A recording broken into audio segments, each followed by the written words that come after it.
लहरों से डरकर नौका पार नहीं होती और कोशिश करने वालों की कभी हार नहीं होती। हेलो बच्चों, नमस्कार।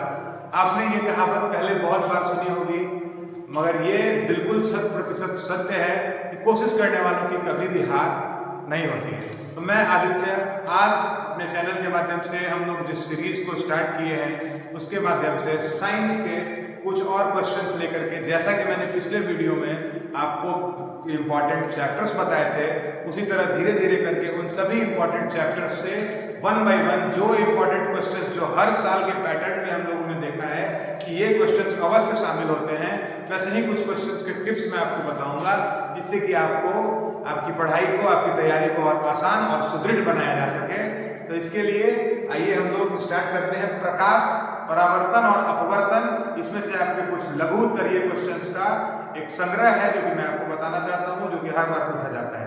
आइए हम लोग तो आते हैं हम लोग, जैसा मैंने पहले भी बताया था, प्रकाश, परावर्तन और अपवर्तन एनसीईआरटी में एक ही चैप्टर है। इसमें से लघु उत्तरीय क्वेश्चंस में मैं आपको फिर से ये करवा देता हूं नोट, लघु उत्तरीय क्वेश्चन, लघु उत्तरीय प्रश्न ये होते हैं। लघु उत्तरीय प्रश्न में इन प्रश्नों को बहुत बार रिपीटेशंस में देखा गया है कि ये इस तरह के क्वेश्चंस होते हैं, जिसमें कि सबसे पहले तो आप लोग ये रिवाइज कर लें। आप समझ लें कि मैं आपको बिल्कुल टू द पॉइंट बता रहा हूं, इसको आप रिवाइज कर लेंगे तो आपके हमारे चैनल के माध्यम से जो 95 नंबर आपके साइंस में और सब सब्जेक्ट्स में लाने का संकल्प लिया है, उसमें ये आपका एक और योगदान देगा और आपका मदद करेगा। तो आइए चलिए आगे बढ़ते हैं और देखते हैं। इसमें सबसे पहले है प्रकाश के परावर्तन के नियम को लिखें।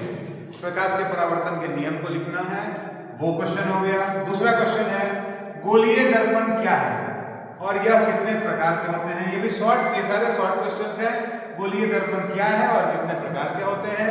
तीसरा है प्रकाश के अपवर्तन के नियम लिखे। देख लीजिए ये दोनों क्वेश्चन, परावर्तन और अपवर्तन के नियम वाला क्वेश्चन एकदम ये रहा। देखिए यहाँ पर परावर्तन के नियम और अपवर्तन के नियम वाले दोनों क्वेश्चन बहुत ही एकदम आप लोग पॉइंट आउट कर लें। उसके बाद ये उत्तल लेंस और अवतल लेंस में अंतर बताएं।